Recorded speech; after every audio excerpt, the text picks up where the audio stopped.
Hello, good morning. This is a wonderful Monday morning. So ni matumaini yangu kwamba mko salama. So today is on Monday. Wakati huwa tunafanya this spiritual awakening show.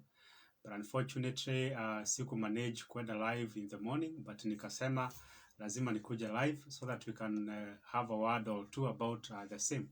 So leo ningependa tu kuongea kidogo kuhusu a very specific thing, something very simple. And this is about being able to get whatever that you're praying for in your life. And I think nime mention hapo mbele, before I have mentioned severally, that when you pray without, believing, that's just like making noise, You're just wasting your time, you're just doing nothing. So you have to believe whatever that you are praying for so that it can happen in life. But unfortunately, sometimes people think that it is the magnitude of your prayers, or how long you pray, or which method you use to pray, or which style you usually the posture for praying. It has nothing to do with all that. All right. So it's not about how you pray. It's not about what you pray. Yes, it's about whether you believe, because the faith part of everything is what makes things happen. It's what makes things come to be in reality. So no matter how long you pray, even if you pray for 3 hours every day, even if you pray for a whole day, even if you go to shrines and pray without believing that whatever you're praying for is going to happen, then you're just wasting your time and your resources to begin with. So it's very important for you to be able to master how to believe, because to believe means that you are already feeling as if it is happening. So when you're praying for something, whatever that you are praying for, then be sure to feel as though it is happening. So if you are praying for good health, how does it feel when someone has good health? Then feel that. When you are praying for abundance, how does it feel when someone has abundance, when someone is living their dream life? How does it feel? Then feel that. If it is excitement and happiness that you want to achieve in life, so feel that happiness already within you. And that's how you're going to attract whatever that you are praying for. Because what we do in life is that we attract what we want. Nobody brings it to us. Nobody will ever bring to you whatever that you are praying for, or whatever you want in life. You are going to attract. All right. So, and that's why sometimes you see that when you're struggling to look for something, if it's for example a relationship, unatafuta mtu and then unafika pahali unachoka, unaacha kutafuta. At that particular time wakati sasa umechoka, umeacha kutafuta, that's when now they start coming in. That's now when unapata watu wanakukatia, watu wanakutafuta tafuta, people are interested in you. That's what happens. So, or maybe for example, wakati umetafuta job, umechoka, and then you are like, no, I'm not going to do it anymore. That's now when you start receiving some phone calls. Oh, we received your application. Na sasa tunataka ukuja interview, Because maybe at this particular time, wakati unafanya whatever that you are doing, you are focusing more on what you do not have rather than what you want. Because it's very significant and it's very important for you to know what you are thinking about and what you are focusing your energy in your thoughts towards. If you wake up every morning and you are focusing your thoughts on what you do not have, the chances are that you are going to attract more of what you do not have, because that's what you are thinking about. But if you are thinking about what you want to have instead of what you do not have, then you are going to attract what you do not have, and that's what you want. But if you continue thinking about what you do not have, then you continue attracting what you do not have. What you have. For example, if you do not have good health and you wake up every morning thinking about how sick you are, thinking about how people hate you and that's why they are not coming to to visit you because you are sick, so you're focusing on the sickness instead of focusing on the healing. So if you focus on sickness more, then that means that you'll be more sick. All right. But if you focus on healing, then that means you're going to attract healing towards yourself. So it's very important. Instead of focusing on what you do not have, what you lack, focus on what you want to have so that you can attract that. All right. So, and one thing is that sometimes when people pray, instead of, requesting, instead of asking, because even the Bible says that you should ask for what you want in prayers, believing that you're going to receive. So the Bible does not say that you should beg. The Bible does not say that you should demand. All right. The Bible says that you should ask. So you need to master how to ask. All right. Because again, there are people when wakienda kuomba, badala ya kuitisha, anaenda kubeg. So for example, if you can treat the source of whatever you want as your own father, as your own parents, when you go to your dad and you want him to give you something, so niambie, uwe unaenda kwa babaka unamwambia, oh my father, I'm really begging you, kindly do this for me. Yes, nataka unisaidia 1,000, please babagu naomba tu oye, ukilia hapo. You don't do that. And if you do that, babako atakupiga teke uende ukaanguke huko nje. Why? Because you're not supposed to beg. You're supposed to ask. Politely, but ask, not beg. Because we are not beggars. And you should not beg, because anyone who is begging is a beggar. So we should not beg to God to give us whatever that you want in life. We should ask. And how do you ask? All right? So treat God like your dad. If you want to go to your dad, unaenda unamwambia, Dad, I have this thing that is coming up and I was requesting, kama unaweza nisaidia na 1,000 because nataka niende this trip, and this trip is going to really empower me and equip me with the skills that I need to be able to get a job or to be able to do 1, 2, 3, 4 things. So if, for example, it's a job that you want to start, or a business, sorry, not a job, but a business. If it's a business that you want to start, you go to your dad and unamwambia, Dad, I have been having this idea about starting a business ya kuuza kuku, ama kuuza nguruwe, and I've not had enough capital. Niko na 10,000, but according to my budget nahitaji 70,000. So and I think maybe you're in a position to do that to me. So naomba kindly, kama unaweza unisaidie na 60,000 deficit that niko nayo, and then niweze kuanza hii biashara. Maybe sasa unaweza mwambia kama utamrudishia, kama utamrudishia, those kind of things.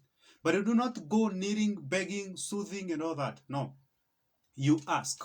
And that's how you are supposed to treat whatever you are, your source of abundance, or your source of whatever that you want. So stop begging. Start asking. And again, when you go to God and when you go to asking, and then you are asking, you're the source of, your whatever that you want. So unamwambia, last year nilikuomba unipatie gari, badala ya kunipatia gari ukapatia neighbor yangu. Na ninajua kuongea ukweli, neighbor yangu hakuna venye alikuwa anataka gari.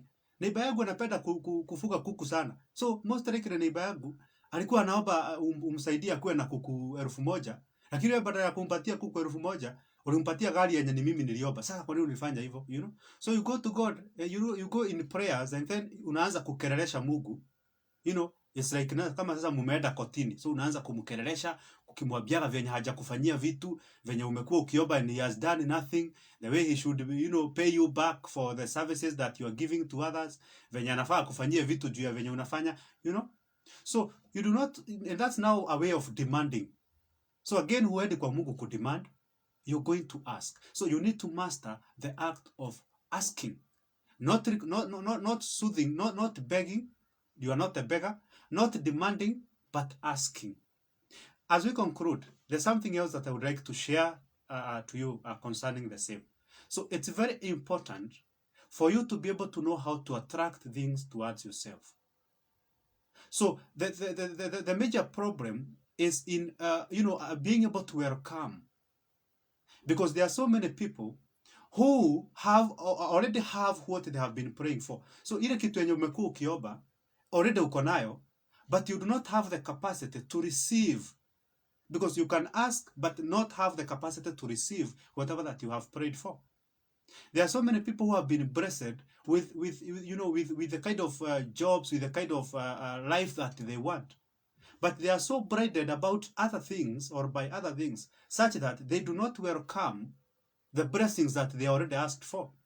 So you need also to know how to welcome things in your life, because you can't be given, Mungu anaweza kukupea, lakini wewe hujakaribisha whatever that God has given you. So it's like, you pray for something, And then you are given that thing, but you do not have the capacity to be able to welcome whatever that you have been given in your life.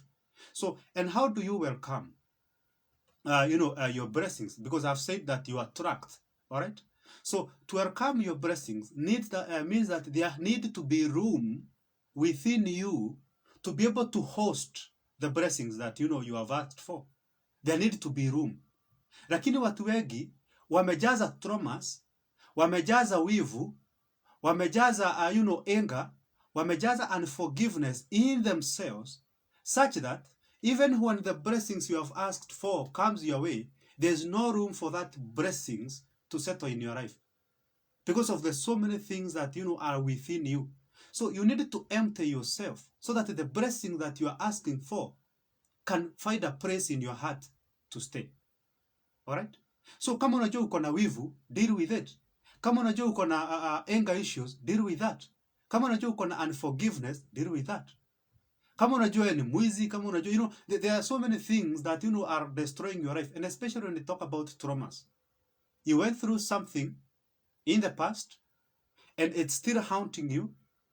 It's you are still suffering about that thing, and that means that you are still living in regrets and complaints.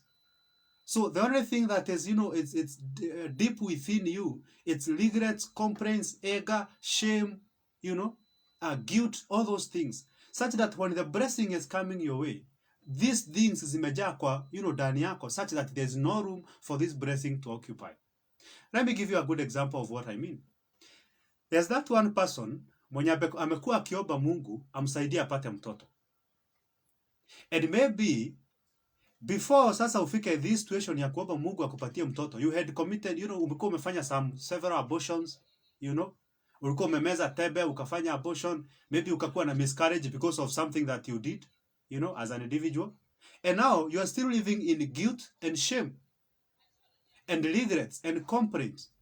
And now wakati sasa Mungu amekubless na huyu mtoto, you are still living in regret and shame, such that those past things zenye umekuwa ukipitia, they are still haunting you, bado zinakusubua, such that utalea huyu mtoto vibaya juu ya hizo vitu zenye zimekuwa zikikuhaunt. So you're not going to give this child enough attention. You already have things that you are regretting about. So maybe utatreat huyu mtu vibaya, mtoto vibaya, utamlea vibaya, you see?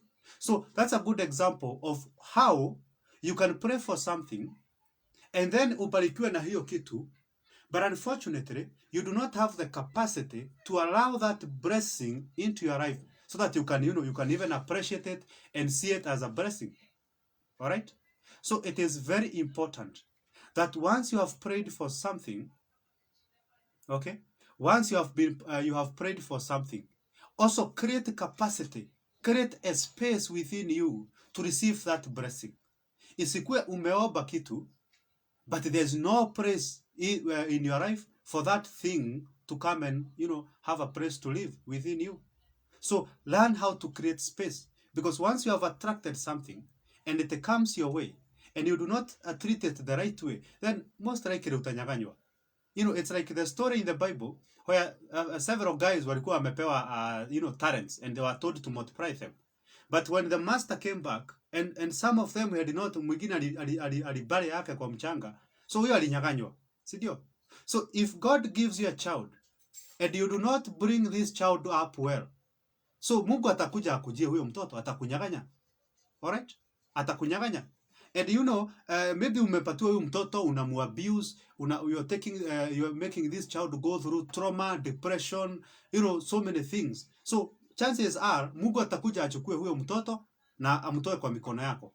One way that can happen is maybe this child dies. Huyo mtoto anaweza kufa mysteriously, or else huyo mtoto anaweza kuwa very rebellious, very ignorant, and wewe kama mzazi hata hakupei respect, maybe akikuwa mkubwa kidogo.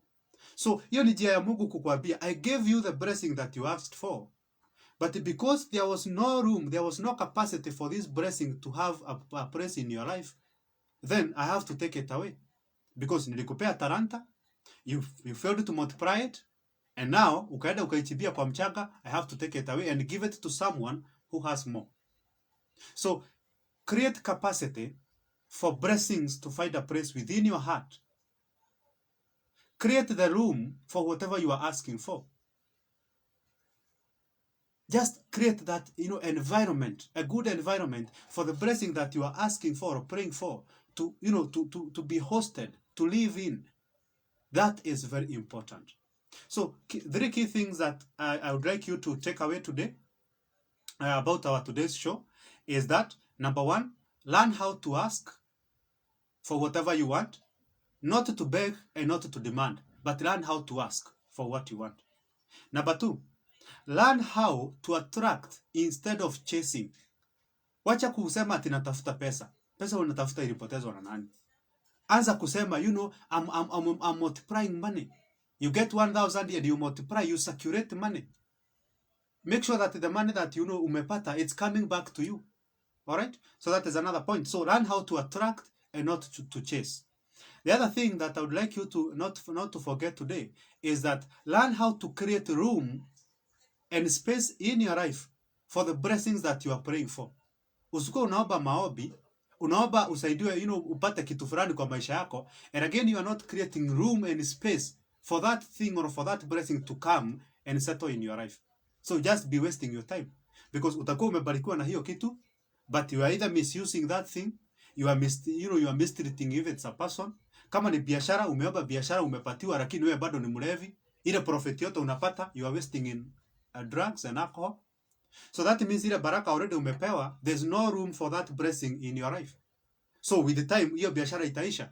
So that blessing will be taken away from you, because there was no space for that particular blessing. All right? So thank you so much for being with me. Remember to give us a follow hapa Facebook. Pia hii video I'm hoping nitai-upload hapa pale YouTube. So also follow our YouTube channel, that is Newness TV. Pia ni follow pale TikTok at eliudgoge.neko, and we'll appreciate that. So let us keep changing lives. Let us keep enlightening people. Wacha tuendelee kubadilisha maisha ya watu through our words and through our actions.